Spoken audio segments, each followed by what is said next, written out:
Hi, everyone, and welcome to the Hands-On CISO podcast. My name is Adi, and today we'll be talking to Stephanie Roberts.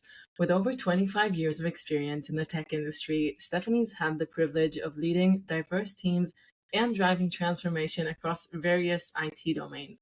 Her passion lies in leveraging technology to enable innovation, optimize processes, and empower people to perform at their best.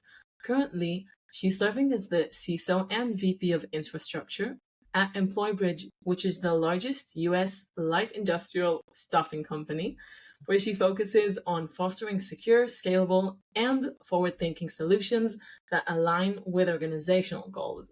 So, Stephanie, I am super happy to have you on the podcast today. How are you doing? I'm doing great. Thanks so much for having me, Addie. I look forward to having a good conversation today.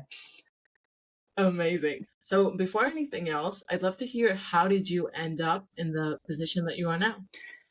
So, the way that I got into cybersecurity was kind of a natural progression. So, back when I started in tech, security wasn't oftentimes by itself, it was intermingled a lot with infrastructure. And so, I've spent a large part of my career in the infrastructure and security spaces because a lot of times they were one. So for me, just being part of security was just kind of how I grew up in the tech space. There were lots of other areas that I was able to do as well. So for my career, I kind of went in and out of infrastructure and security, but it's kind of where I always naturally gravitate to. So it just was kind of how I grew into it, right? Eventually, security, in my mid career became by itself and wasn't necessarily any more combined with infrastructure. However, you can see in my current role, I currently have infrastructure and security that I manage today. So just given the fact of when I started from a time perspective, because it was over 25, it was close to 30 years ago, and it being together, I just kind of naturally grew into the role and was able to grow up with the security space. And it's just been really great to see like this gradual, but yet really quick progression of how security has kind of gone onto its own. Because when I started, it was literally, you opened a couple firewall ports for your security. That was your security stance, right? Like how many ports did you open on your firewall and let traffic in? And then you see it today and like what we have to do today to secure the world in this cyberspace. It's just been tremendous over the past 30 years. So for me, it was kind of, I just started in it and grew up with it. However, I have been very fortunate in the fact that I have been able to kind of go and do application development in data and database. And so, I actually did BPI Six Sigma where I got my, black belt. So I've been able to do all of these different facets in my career. It's kind of been super helpful from a security perspective because I've got to see all the different areas of tech, which is really important because from a security perspective, you secure and you protect all of those areas. And I've had firsthand experience from it. So for me, it was kind of natural because I've always been in tech since I've started my career. And it's been great. Like I said, it's been great to see it evolve. It's so much different than it was so long ago. And it keeps you challenged every day, which I love. Interesting. How do you think it's changed in terms of like the daily actions? Like what were people doing 20 years ago with their time I versus think 20 now? years ago, it was kind of a side project for a lot of people. I grew up in a time where it was like jack of all trades. So you kind of did everything. You were the DBA, you were the sysadmin, you were the telecom person, you were the security person because it really didn't have its own space at the time. So today, to see the security team be, it's all like if you don't have a security team, right, and from a mid to a large size company, like you have a really big problem because there's so much to protect out in the world today.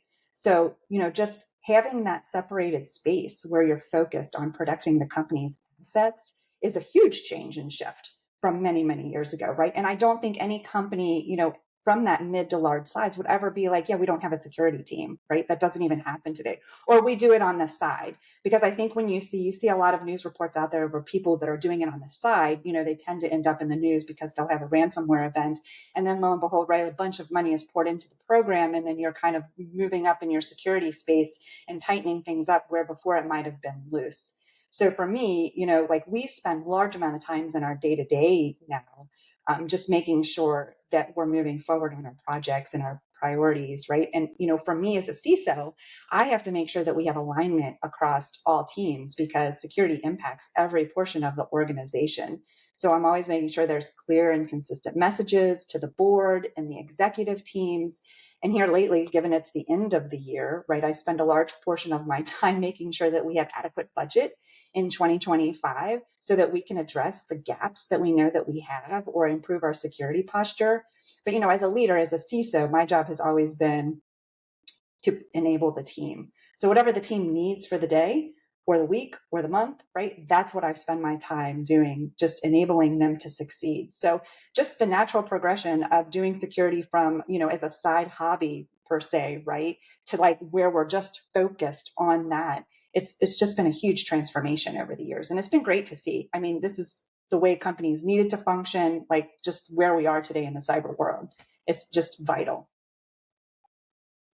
Interesting. And how would you say you manage your time between working with your team and seeing what is the actual work that needs to be done versus communicating maybe to the rest of the company or executives or anything of that sort?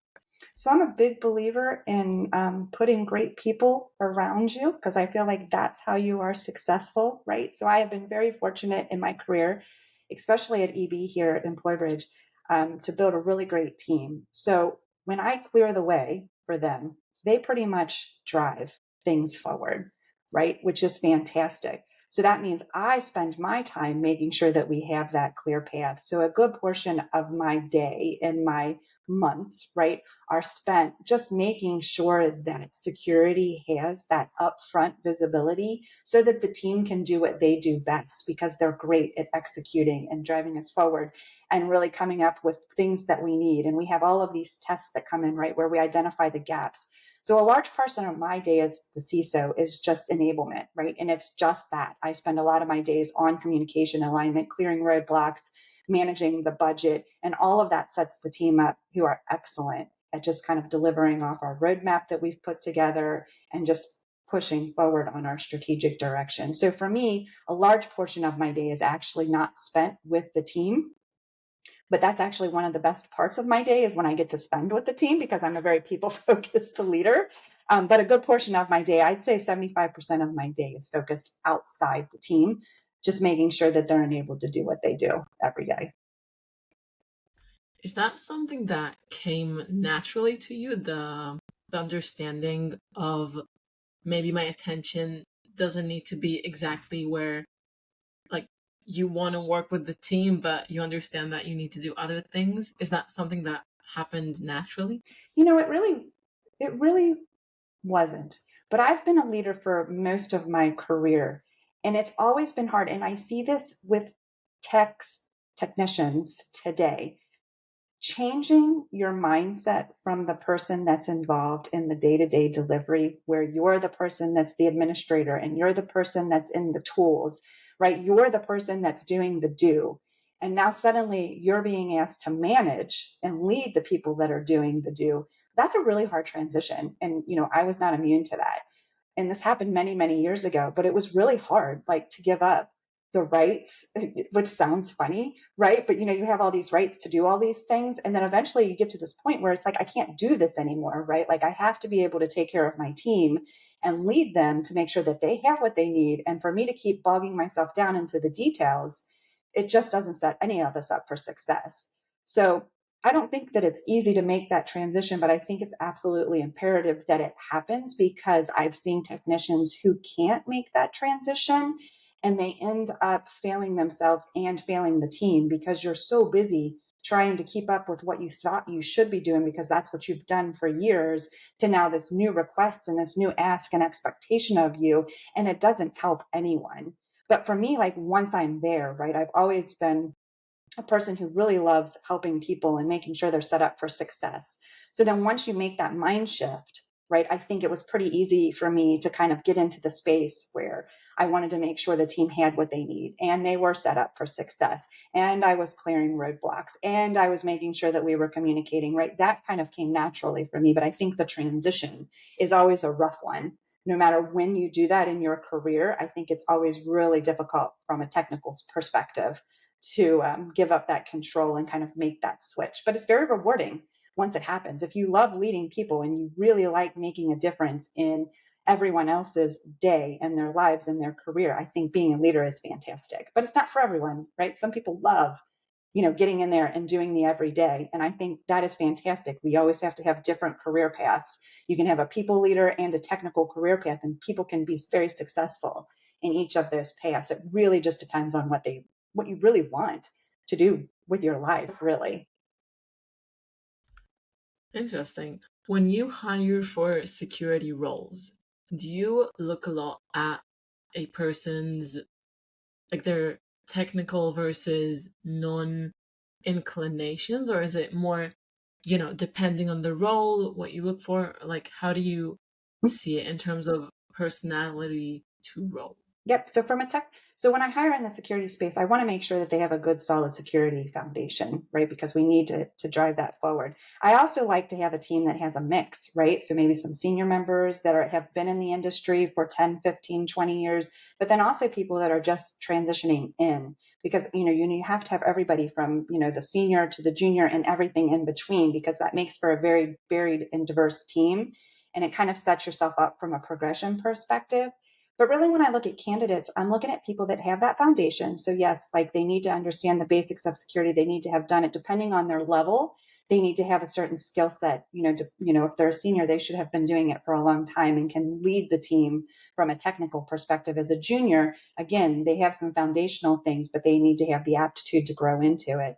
But really, I also want to make sure, and this happens no matter what team of tech that I'm leading, is that people need to have a personality where they can work with others, especially in security, because you're convincing others, you are influencing others, right, to do security work. You are working with developers and you're trying to get developers to make sure they incorporate security into their practices. You're working with operations teams and you're trying to get the operations teams how compliance is important. And if you can't communicate, then that makes that job really difficult. It doesn't lend well to being a successful security person at all, right? So just making sure that they're able to communicate is really, really important to me, because I think that is the best technical teams. And sometimes that's really hard to find. I think, you can find very, very technical people out there, but they can't communicate at all. And in which case, it's like you could have all the skills there, but you're not going to make any progress because you can't get anyone else to follow what you're trying to do. So for me, foundational skills, depending on the level, super important. But then also the ability to communicate is one of my top reasons why I'll choose a candidate to fill the role. And how do you handle the, I would say, stigma even that there's about security, that it's about being the bad cop, it's about saying no, it's about, being the person who stands in the way a little. I never felt like the bad guy, and maybe that's weird, but I don't believe that there's anyone within a company that will do anything intentionally to put the company at risk or themselves at risk. And so not everybody can be an expert in security. It's not your job. If you're a developer, your job is to know development, to know the code, and to be able to produce it. You should understand secure code practices, but that's not necessarily like your bread and butter.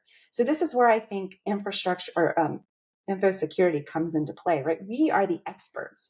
We're the ones that need to understand the threat landscape so that we can work with all of these other teams and make sure that they protect themselves and the company. Like that is our jobs. So really, I don't ever see it as, we are saying no. I feel like we are partners to work with others to come up with workable solutions that the teams could drive forward. Because again, it only takes one time for the blocks to start tipping, right? Like just one bad thing to happen. And now all of a sudden there's an incident, right? Where we're trying to catch up with what just could have been avoided. So again, I never really feel like it's a bad cop. I just feel like, we're partners in this and we're all working together to achieve a goal. And so that's how I approach problems. And that's how I approach the collaboration that's across the teams as well. And when you talk to people in the company, like the employees that are not part of the security team, how do you cultivate a culture that is security aware, that people don't click on links, that people tell you if something happens? Like, how do you influence people to do these things? So education, employee education is really important, right? Because you could have all the best controls, but they only go so far. And making sure the employees, or the individuals know what they're doing is always a top priority for me. In today's world, especially, a few years ago, because I don't feel like it was that long ago, but I think even a few years ago, it was easier to recognize scams and malicious activity. There was always a word that was misspelled, or the grammar wasn't exactly correct, or the domain just looked fake. And today with AI, these bad actors have become so crafty in how they are attacking the individuals and going after them that it really has become difficult. So again, I think more than ever, we do a lot of employee education. We do a lot of, we do security training, we do AI training, we do all these trainings, but we really need people to understand their role in it, because you can offer the training and you can click through the buttons, right? And you're like, oh yes, I've completed the training, I've done my good deed for the year. But we really need individuals to understand the importance that they play now more than ever, because these have become so difficult to detect. And again, you may think that you're clicking on something that's safe, and all that takes, right? It's just that one incident that sets off a spiral of events that now we're managing a security incident. And so, for me, like we make sure that we have the controls and the tools in place, but employee education is really invaluable anymore, because that's kind of who is targeted. It's, we need a username, we need a password, and making sure that we are trying to keep the users safe and understanding their role in it is super important. So I put a lot of emphasis on employee education, a lot of emphasis on policies, so people understand what they should and should not do, because controls can only take you so far.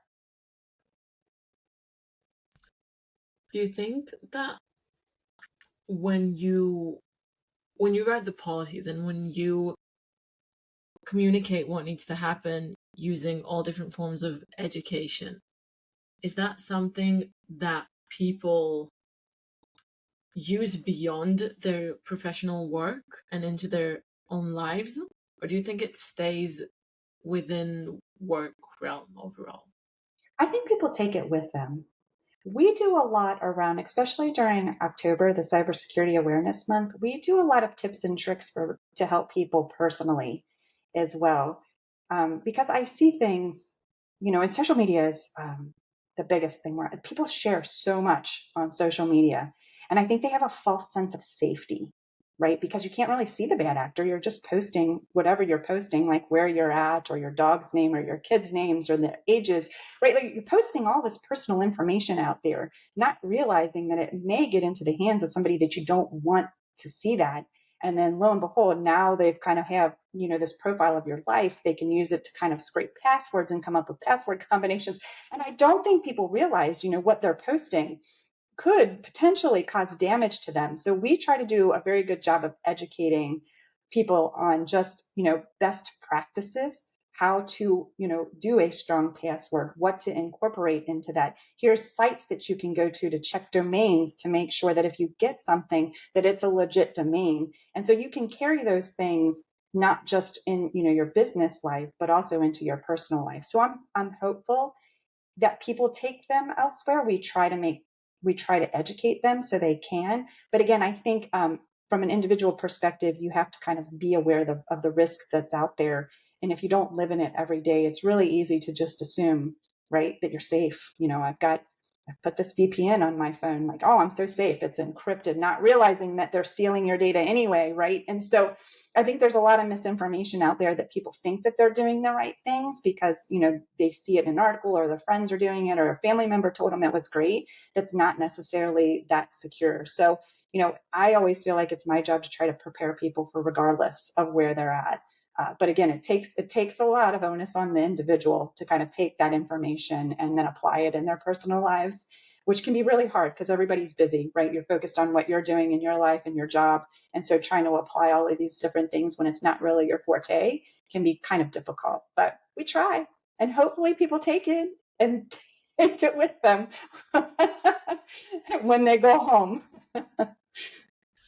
Yeah, it's interesting because I'm thinking to myself, you, for one, obviously you're super, super aware of these things. And I'm wondering, do you feel like there is a weight of stress that goes along with the understanding of like a lot can go wrong versus the ignorance of, yeah, I'm gonna post everything on social media and have a 1 2 3 4 password and stuff like that. Yeah, Like, how do you it see it? is. It's very concerning. And I think it's what keeps me up at night, right? Because it's so difficult, again, unless you see it, right? And I don't expect people to live in a cybersecurity space where they're constantly researching all of the bad things that can happen because, again, that's not their job. They're focused on what they're focused on. But, it just takes the one time. It just takes one person to kind of, start the dominoes down the path. And that is really concerning. So, I try again, like we can only do what we can do. So we try to make sure that there's controls in place. So we try to bubble wrap as much as we can. But yeah, it's definitely a concern. And it's something I think that every CISO worries about, right? Did you do enough? Do we have enough tools? Do we have enough controls? Do we have the right policies? Are we enforcing them? Are we training people enough? I think that's what we all worry about because it's usually not some big event, right, that spurs some security incident. It's usually just one small thing that somebody just thought was innocent and it just isn't. So it's definitely, I think, one of the biggest stressors as a CISO that we have is, did we do enough? Especially with limited budgets, right? I think that a lot of companies today too are under heavy scrutiny to meet bottom line targets. And when you're a CISO and you want to try to make sure that you have the tools and the team that's in place to protect them, sometimes budget and what you need from a resource perspective don't necessarily align. So, we're trying to, one of the biggest challenges that we have today, and I'm sure a lot of CISOs face this, is how to do more with less. And so, we're always trying to look at different ways to automate. How can we consolidate our tool sets? What can we retire? How do we get the most ROI? How do we simplify some of the things that we have in place from a tech perspective? What can we outsource, that's non-strategic, that lets the team internally focus on strategic things that force us forward? I think that is a big concern as well. And, I think, the team here has been doing a tremendous job of finding savings that contribute positively to the financial standing of the company, as well as making sure that we have coverage and visibility and threat detection and vulnerability management. But it's a struggle. And I think most CISOs have that struggle today. There's usually not, unless there's been some sort of ransomware event, right, where the company really experienced a heavy detriment financially. There's not so much the open wallet where you can just pick and pull whatever you need. So I think trying to balance that is also a struggle, in addition to making sure that users are educated and aware of what's going on. How do you prioritize if you're in a situation where the budget is just, it's not as much as you'd hope? What what gets to the top of your list? What gets to the top of the list is normally our biggest gaps. And everyone kind of is aware of their gaps, right? People have penetration tests that are done. You'll have vendors do overviews, right? Assessments of your space, and you kind of are aware of where your biggest gaps are. And so that's what gets pushed to the top for me, right? In addition, we can start working on the employee education because normally that doesn't cost a lot of budget, right? Writing policies and doing those sorts of things. There are things that you can do in your day to day that aren't necessarily budget heavy. But when you have to invest in new tool sets, like something like a SIM, right, that's costly. And so making sure that we can justify that and show why that's important from a business perspective, that's how we prioritize it. But we also spread it across multiple years as well.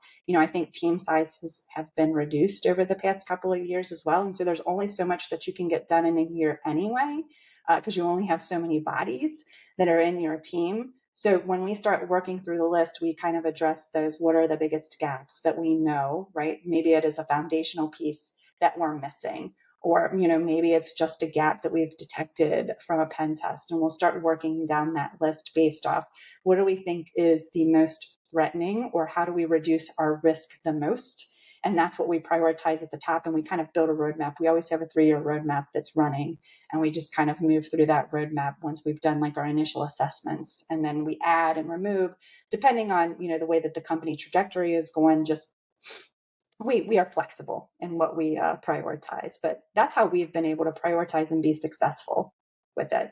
And then we're also trying to self-fund stuff as well. Again, what tools can we consolidate and retire? Maybe we're not getting the most ROI off of that. So then we can retire those tools and put that funds towards something that maybe provides bigger bang for the buck, right? From a security perspective. So there's always trade-offs that are happening as well in the space. Do you think that the fact that people are moving jobs more often now, so if people used to work 20 years in the same company, now people move every 2, 3, 4 years, and it sounds like if you're looking at multi-year processes, then maybe that's a detriment. How do you see it? It is. It is. And I think that's one of the biggest things that CISOs don't pay attention to. It's one of the biggest risks that we have is retaining top talent. Over the past, 2023 was a little rocky. 24 was rocky. 25, I'm hoping comes back. And I know that's going to be something that I'm paying attention to is how do we retain our top talent? Because when the job market does open up, a lot of security professionals can usually make a jump and get, 10% increases, promotions.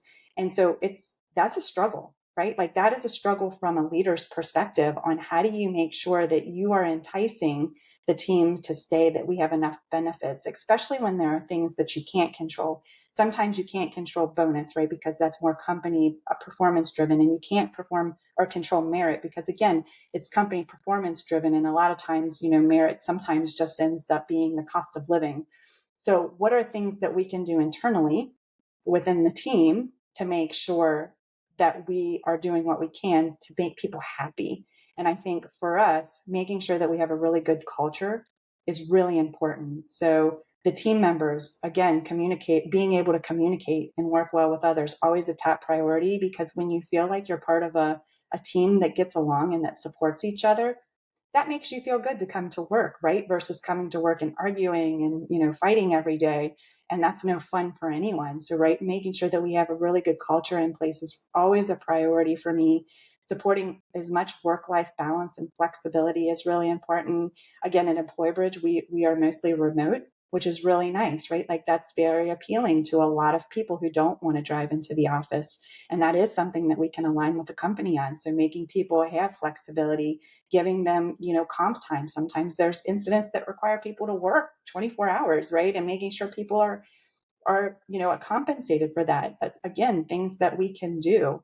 And then just doing what we can to make sure people are learning something new. I think one of the biggest drivers for people to leave is when they feel stagnant, not even from a promotion perspective, right? Just from am I growing my resume? Am I growing my skill sets? Because that's, if you're in tech, you love change because it changes all the time. And so being able to be part of new initiatives or new tech that drive it forward that maybe you've not done before, or you get to set it up or configure it in a different way that you haven't done before is really important. So those are the things that, I think we concentrate on, especially with the threat of, potentially 2025 being a better year from tech movement perspective. I've heard lots of forecasts that indicate that it's going to be more movement in 2025 than the past 2 years. So, it's been a focus of mine over the past, last quarter and then, over the next couple of months to make sure that, everybody's feeling pretty good about what they're doing, how they're contributing, making sure they feel part of the larger team and just understanding how they impact the business is really important too. It's really easy when you're in the infrastructure and security spaces to not understand how your work contributes to the greater good of the company. So having that nice story is really important too. When you feel like you're actually contributing and you're driving the business forward, I think that's also very helpful for people who want to, stay and make a positive impact. Yeah, I think it's like I can hear in the way that you speak that you've been in leadership for quite some time because it's really like the understanding, it's way beyond the actual role. It's about the people need the meaning behind it. And it's interesting for me to like hear from you when you say it's very important to learn, to do new things, to improve, both because resume, but also because people need that feeling. How do you as yourself or and your people actually learn about new things in this field? Because it seems like it's moving so fast, and every day there's something new to know, technologies, incidents in other companies, stuff that you should be aware of. Like, what do you, what do you, when do you say this is something that I need to dive into versus we know what we like the level that there is enough, sort of, if you understand what I mean. Yeah. So, it's really hard to stay abreast of like everything that changes, right? Because as we talked about, it changes so quickly. But I do a lot of networking with my peers. I read articles, I read publications. I'm always talking with vendors about what they're seeing out there as well. And I think if you pull all of that together, right, and the team is doing it as well. The team has peers and they're talking to their friends that are in security, right? And we're trying to understand, what other individuals or what other companies are doing.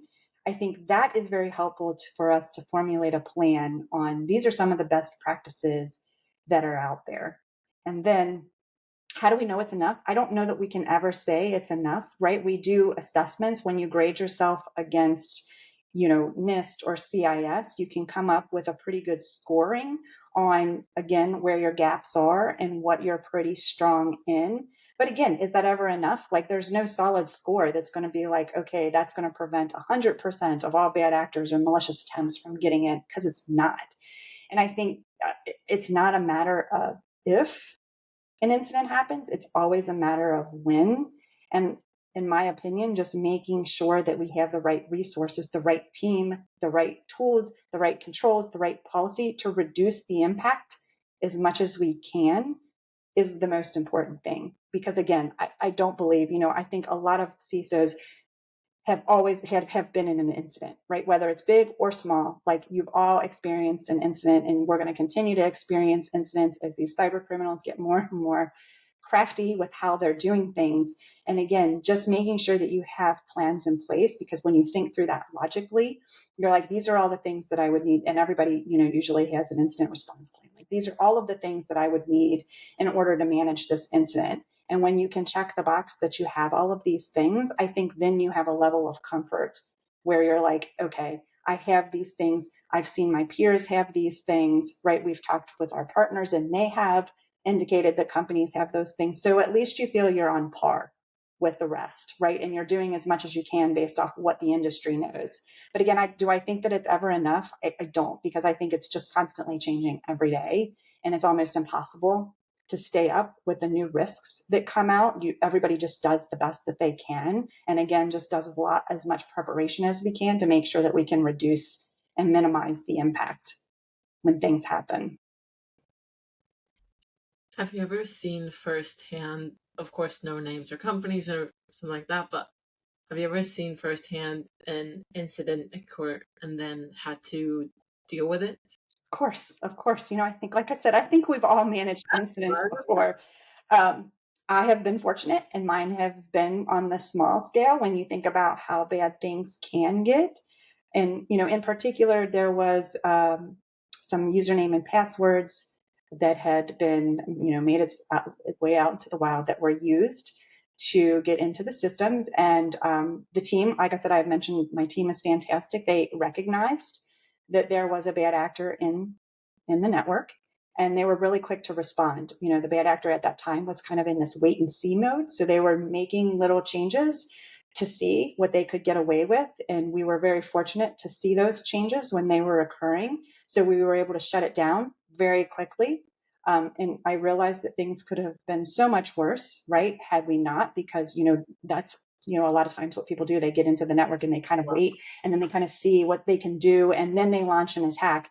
And we were fortunate enough to catch it early and minimize the damage. But again, just making sure that you have that preparedness to be able to have the visibility across the landscape is really important, because there's so many events that happen throughout the day that it could be easy to miss some of those things. And it takes a little bit to see when they happen. But yeah, unfortunately, I've seen a couple of incidents. They usually involve passwords and usernames, and individuals trying to brute force their way in using those, or being fortunate enough to get in.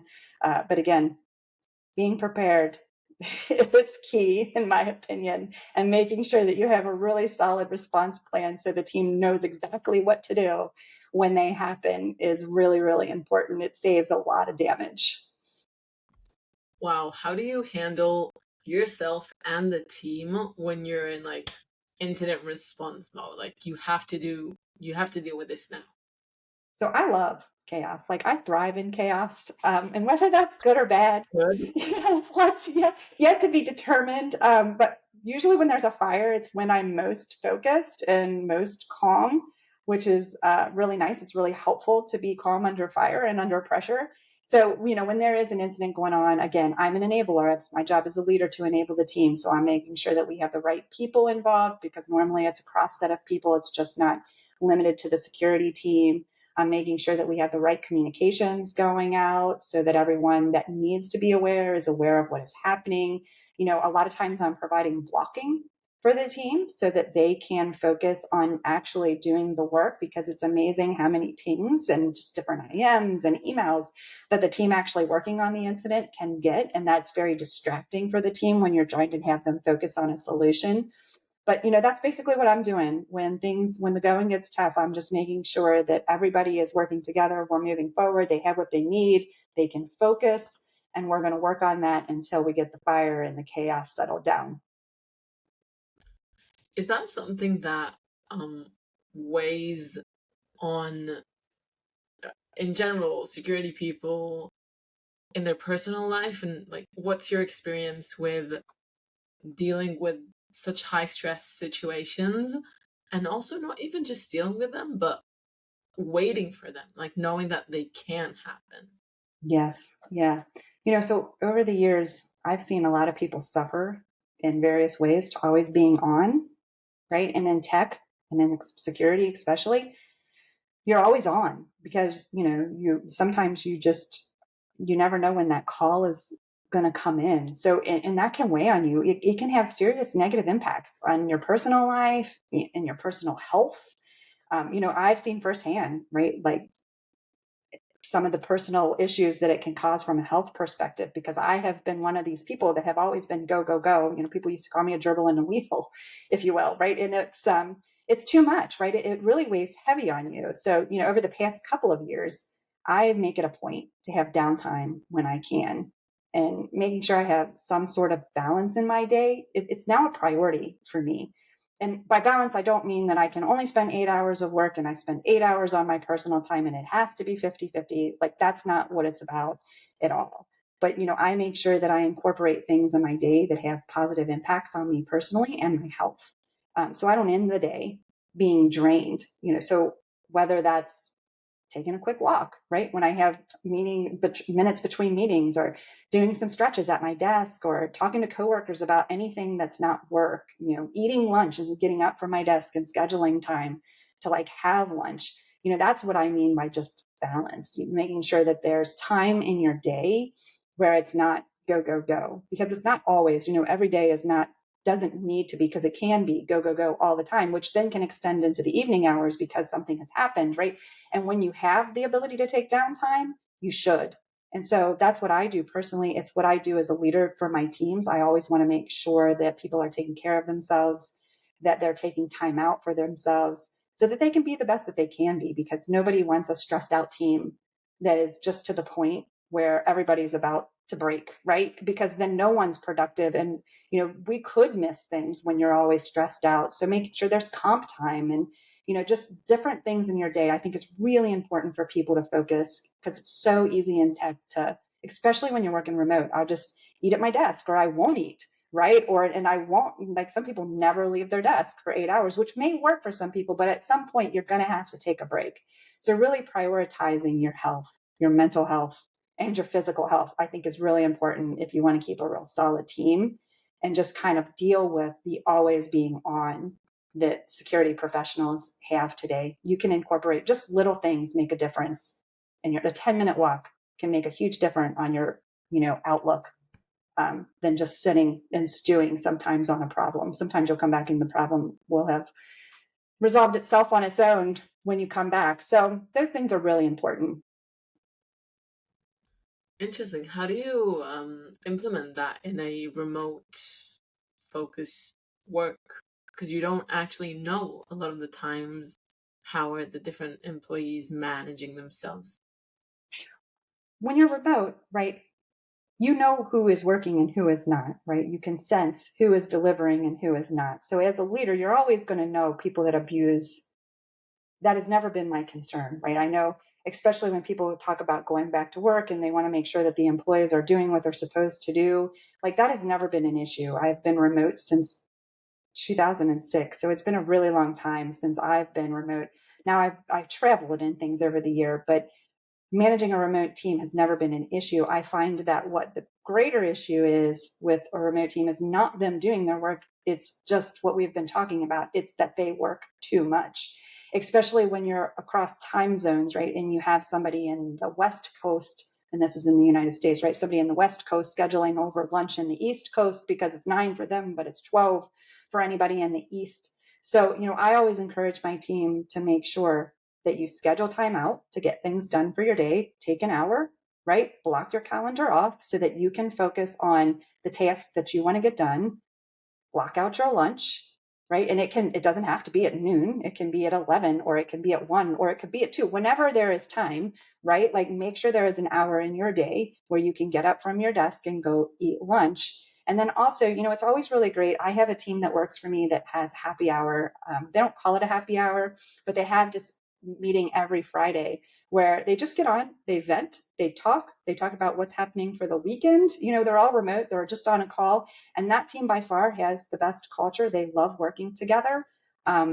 It's just amazing what that can do when they all feel like they're, together, like kind of a water cooler conversation, right? Right before you start your weekend. It's a good way to end the week, to, air it out and then talk about some things that are going to be fun. So, I think that has been the most concerning part for me with working remote. It's just so easy to get caught up in your day. I have people that work for me that work 10-hour days, 12-hour days. And it's like, no one's expecting you to do that. And I have always been, and all hands that I have, the staff meetings, like, please, you are not expected to work constantly because it's so easy to do when you're at home. Like there's never a clear, my day is over, I'm shutting down and leaving, because your desk is always there. You always have things on your phone.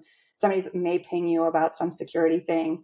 So again, that has been my experience with remote work. It's been more that people overwork and not underwork, because it's really easy to weed out the people that underwork when they're not delivering. So my teams tend to not have people on it that underwork for very long. That's good. Sounds like you're good at identifying how to, who the right people are. That's right. Interesting. If I change the subject to a more like technical one, how do you see cybersecurity progressing? Like, where is it going? How do you feel about AI? Oh gosh. I think it's going to progress in a couple of ways. And I do think AI is here to stay. And I think it's definitely going to help us do more with less, which again is, I think, a lot of challenges that the CISOs have today. But I also think, it's going to create new problems that we aren't ready for. I think everyone is trying to figure out how to get ahead of it and make sure that we're not, infringing on privacy and rights. But again, it's really hard to control because every software package that you have adds a new AI feature, right? I feel like almost weekly, there's a new AI feature that gets added to a software package. And we need to vet that from a security perspective, right? And make sure that it's not infringing upon, private information that shouldn't be out there, that everyone's rights are protected, that we're in compliance with some of the rules and regulations that already exist today. So I do think that it's going to be extremely helpful. I think that it will help with, it'll add some automated help in places that we need it, with threat detection and maybe some vulnerability management in both of those spaces. I don't think that it'll ever replace people. I think it'll just make everyone more efficient because we'll be able to do more automation with it. But it definitely, I think, creates challenges in the space. But again, I think it's here to stay. And I also think that companies are going to have to adopt a more cybersecurity minded mindset. I think it's somewhat been easier for individuals or individual companies to kind of put it off to the side and not really focus on it front and center as, we'll get to it, or it's not that bad, or our industry doesn't experience cyber threats and malicious acts. And I think, again, as the world becomes more cyber and more online, and we have AI, which is really, really good, right? It creating malicious activities that look very, very real, that companies are just going to have to naturally gravitate to having security be front and center. So I think more CISOs are going to have more seats at the table. It's my hope that CISOs will eventually report to the CEO so they have more sway and decision making and business decisions going forward.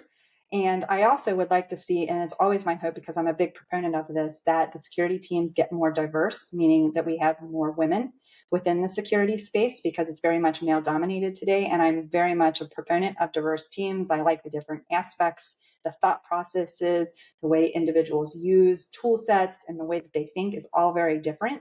So, I'm going to continue to push and be a proponent for getting more females into the space as well. So those are my ideas on how I think the space will change and how I think AI will evolve with us, but create challenges for us too that we need to try to get ahead of, which we are all trying to do.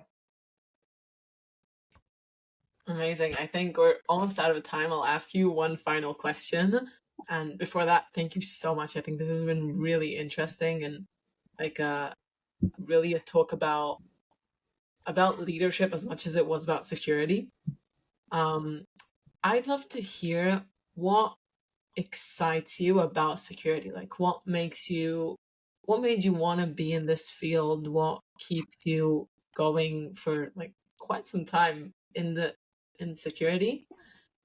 And yeah, that's it.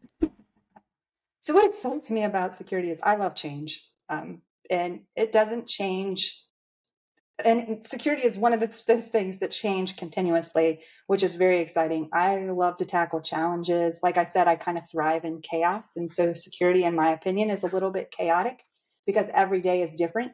You never know what you're going to walk into. You never know what's going to happen, right? And like it just keeps you on your toes. So from a tech perspective, um, I love it just because of those reasons. But again, those reasons, the changes and the constant not knowing how things are going to evolve throughout your day are one of the most stressful things about the job as well. Like we talked through a little bit ago about how you have to make time for yourself because it can be overwhelming because it changes so much. But it's really what makes me exciting. And just from a leader perspective, just making sure that the team is growing and succeeding, like that's what really drives me as a person and as a leader. So when you put the people piece in along with the constant change and challenges, it's something I'm really passionate about. It really, keeps you sharp, again, makes you move forward. And I think it's a really good space to be in these days. It's just only going to expand as the world continues to go more and more online. Amazing. Thank you so much for your time. Thank you so much. I've had a great time talking with you today, Addie.